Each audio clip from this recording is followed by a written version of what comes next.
I don't train any of the commands with food, and I don't believe in training with food and treats.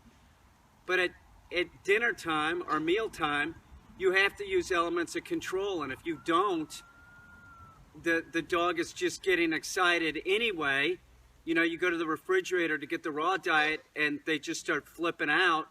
You're conditioning in excitement. So at mealtime, always use an element of control. Make the dogs wait. Make them sit there. Sometimes put the food down, pick it up, and go put it on the refrigerator and feed them later. Tell them that you own the food. So I'm going to feed Micah and Mila. You could get sort of an idea of like how controlling I am with food. They need to sit there and wait. They can't just go get it. If for some reason Mila or Micah jumps off and goes for the food, I'm going to put them back and say no. They need to sit there and wait. Send the proper message to the dog. Let me go get them their chicken. By the way, people that feed raw diet either do it in the crate or they do it outside. And the reason why I'm doing it outside right now is that the lighting's better, and my house is like a 140-year-old farmhouse, and I'm in the process of rehabbing it, so I do a lot of the video outside because it's, you know, chaotic in there. Let me go get them some raw chicken. Hang on.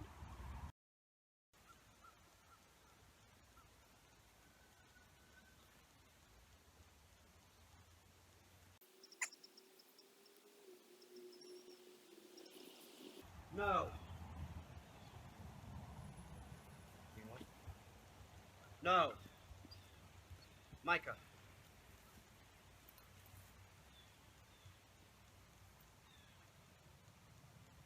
Did you see the way that Micah was going for Mila's? That's unacceptable too.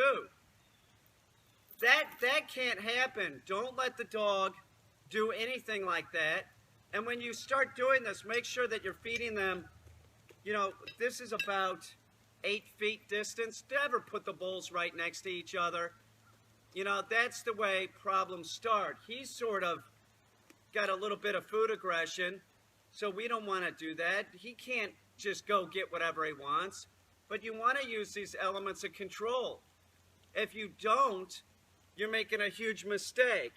And when you're feeding the dog, you should be monitoring it if they're both out.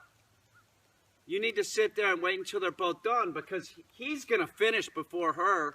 And like I said, he's never really done anything, you know, as far as food goes to constitute, you know, a real problem. But he definitely is a chow hound. And a lot of times you see this, the dogs that are real chow hounds, they end up having food aggression, and you don't want that. So, like, if he'll finish first, he doesn't get to go over and steal Mila's food. See what I'm saying? So you monitor the situation and say she's still eating and he's done. I might put Micah back up on the place target. See what I'm saying? By the way, raw diet's great because it takes them a while to eat this. They're expending energy doing this. I'm not talking about this. They have chicken leg quarters. If you're giving raw diet that you buy in a pet store, that's not really raw diet. That's pet food. You're fooling yourself. That's pet food, and it's got a bunch of fibrous plant materials in it that your dog can't digest. They need some fiber in their food, but they need a very little. You could use oats, you could use green beans, you could use spinach. You know, there's a lot of different things that you could use, but they need a very tiny amount. Pet food has a lot of plant product in it so that the companies make money, because putting that kind of crap in it is less expensive than using meat. So keep that in mind. Pet food it's a pandemic. It's caused a pandemic among our dogs and cats. And the reason for this is that it has way too much carbs and stuff in it. Remember, your dog and your cat, they need 0 carbs. They're not like us. They get the bulk of their energy from fats and protein. That's how it is. So don't be thinking that your dog needs a lot of veggies and fruit, because that's not what they're eating. The dog is a subspecies, the domestic dog is a subspecies of the wolf. And that's how it is. So you're like, well, they're eating on the ground right now. Yeah, so what? So what?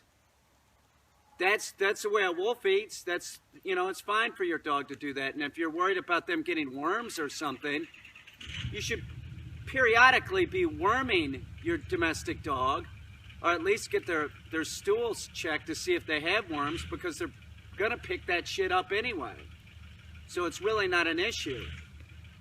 So if you're gonna do raw diet, feed your dog outside and use whole cuts of meat. And remember, whole cuts of meat, they expend more energy doing it this way, and that's an issue with a lot of domestic dogs, is that they have so much energy. You know, anything that you can do to burn up energy is positive. So you'll see, like, that they don't go through this, you know, like, if I put a bowl of, like, chopped up, ground up meat on the ground, Micah, the Cocker Spaniel here, he would finish it right away. Now he's finished. Micah's going to go back up on the plate circle so that we don't start problems. Micah, sit. And he has to stay up there. See, he finished way before Mila. Like, way before Mila. Sit. And he has to stay there. And so we're still training. And this would be my example of food training. It's mealtime. That's it. There isn't any of this, like, sit, here's some food. Sit, here's some food. Down, here's some food. That's not what you should be doing with your dog. No. Sit. Do you understand? Send the correct message to your dog. And get your dog on a raw diet and make the dog wait at mealtime.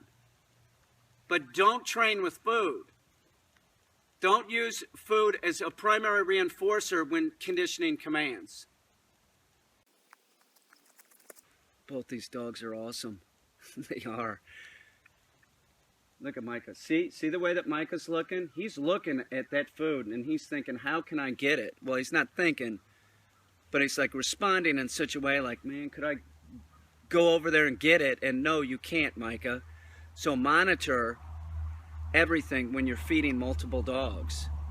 Okay, and if you have one dog and you're feeding the dog and you have a child, you should monitor that situation too.